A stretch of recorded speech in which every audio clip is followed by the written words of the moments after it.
Historia. Les adelanto que el 8 de marzo vamos a abrir ya les había dicho creo, ¿no? Una sala aquí en Palacio Nacional que va a poder ser visitada, que se llama Mujeres en la Historia. Muchas gracias. Con permiso, presidente. Muy buenos días a todas y a todos.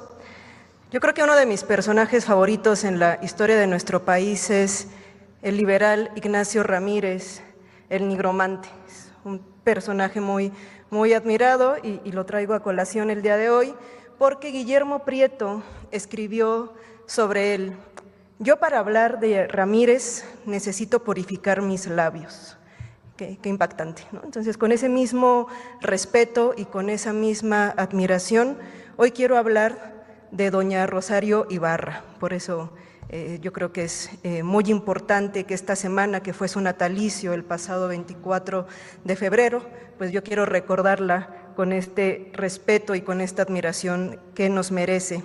Como ustedes saben, en las décadas de 1960, 1970, pues van a quedar grabadas en la historia de nuestro país y de nuestro continente por la represión y persecución política contra los movimientos sociales, donde se sistematizó la práctica de la desaparición forzada. Cientos de personas fueron víctimas de este delito, que en consecuencia las familias se vieron afectadas y ello implicó la resistencia y lucha contra esta práctica infame. Fue así como doña Rosario Ibarra emprendió una lucha inalcanzable para localizar a su hijo Jesús Piedra y a cientos de personas desaparecidas por el Estado autoritario de aquella época. Pese a la propia persecución que ella vivió, no provocó el fin de su activismo ni de la búsqueda incesante de su hijo y de cientos de personas desaparecidas en la llamada Guerra Sucia. Doña Rosario logró articular redes de apoyo social entre distintos sectores de la población, como estudiantiles, obreros y activistas.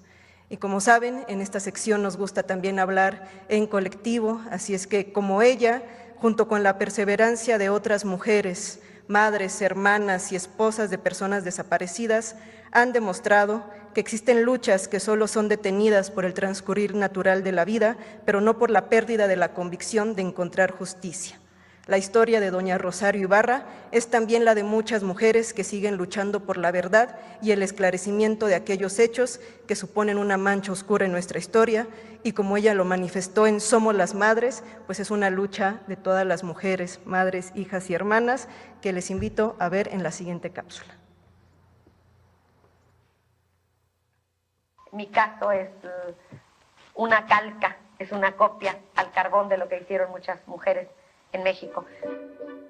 María del Rosario Ibarra de la Garza, conocida como Rosario Ibarra de Piedra, nació en 1927 en Saltillo, Coahuila, pero de niña se mudó con su familia a Monterrey. Hija de Concepción y Valdemar, un agrónomo que colaboró en el reparto de tierras para los campesinos tras la Revolución Mexicana. Una de sus abuelas, Adelaida, fue dueña de la panadería La Voz del Pueblo y participó en la incipiente lucha por el reconocimiento de las mujeres a votar y ser votadas.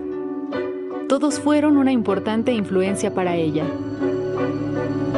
Rosario Ibarra se casó con el médico Jesús Piedra Rosales, cercano al Partido Comunista y simpatizante de movimientos sociales. Tuvieron 4 hijos. La vida de Rosario Ibarra y su familia dio un trágico vuelco el 18 de abril de 1975.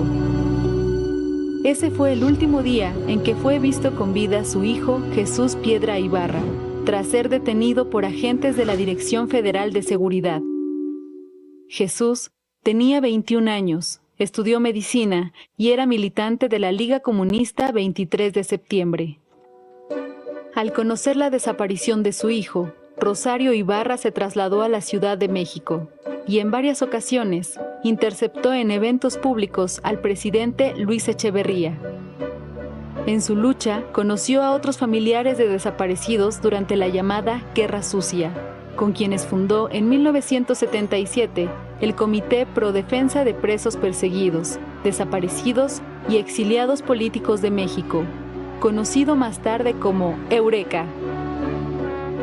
Entre las acciones de este comité integrado mayoritariamente por un grupo de mujeres a las que se les conoció como las Doñas, destacó la huelga de hambre frente a la Catedral de la Ciudad de México en agosto de 1978, para exigir la presentación con vida de los desaparecidos.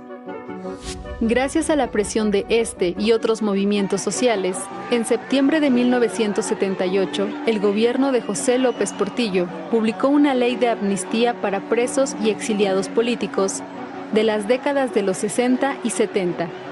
Sin embargo, las desapariciones continuaron sin aclararse. El 12 de diciembre de 1979 se fundó el Frente Nacional contra la Represión, que aglutinó a más de 50 organizaciones, entre movimientos políticos, sindicatos de trabajadores, organizaciones estudiantiles y colectivos de derechos humanos. Una de sus principales impulsoras fue Rosario Ibarra. El Frente exigía la presentación con vida de las víctimas de desaparición forzada por parte del Estado mexicano. En los años posteriores, la lucha de Rosario continuó por la vía electoral. En 1982 fue la primera mujer en postularse como candidata a la presidencia de la República por el Partido Revolucionario de los Trabajadores. En 1985, Rosario Ibarra fue diputada federal. En 1988 se postuló por segunda vez a la presidencia de la República y después de la jornada electoral denunció junto a Cuauhtémoc Cárdenas el fraude electoral que llevó a Carlos Salinas a la presidencia.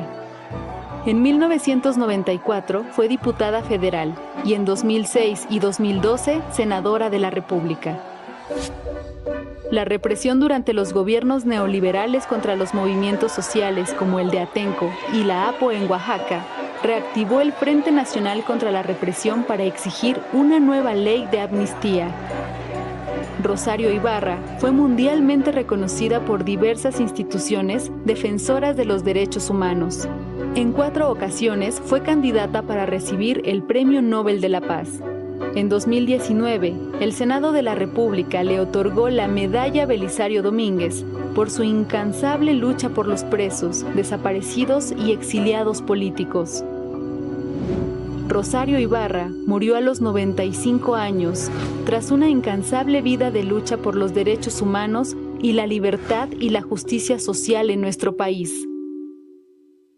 Es un hecho ilegal que un civil esté en un campo militar, pero es doblemente ilegal, triplemente ilegal, infinitesimalmente ilegal que esté en un sótano secuestrado en una cárcel clandestina. Y como aquí las historias se entrelazan, los dibujos que en esta ocasión acompañaron la cápsula son de la artista y activista norteamericana Rini Templeton, quien vivió en México entre 1974 y 1986 y que fueron incorporadas en la producción que hizo de esta cápsula el Sistema Público de Radiodifusión. Rini fue una importante cronista visual de los movimientos políticos y sociales, incluido el Frente contra la Represión que creó doña Rosario Ibarra.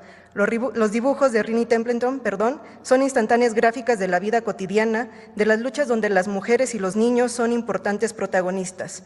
Una artista cuya obra siempre estuvo al servicio de la gente, completamente libres de derechos, es por eso que las podemos encontrar tanto en carteles, folletos, murales, volantes, eventos culturales, discos, dejando una huella gráfica importante en la izquierda de México. Rini fue una documentalista de tinta y papel que no buscaba crear las representaciones de un ideal, sino capturar los momentos, ahora históricos, desde el contacto directo con la gente. Le importaba la igualdad y la justicia, pero también la dimensión afectiva de lo social que se sintetiza en el poderoso lema con el que solía firmar las notas a sus amigos y colegas: Love y venceremos. Muchas gracias. ¿Es cuánto?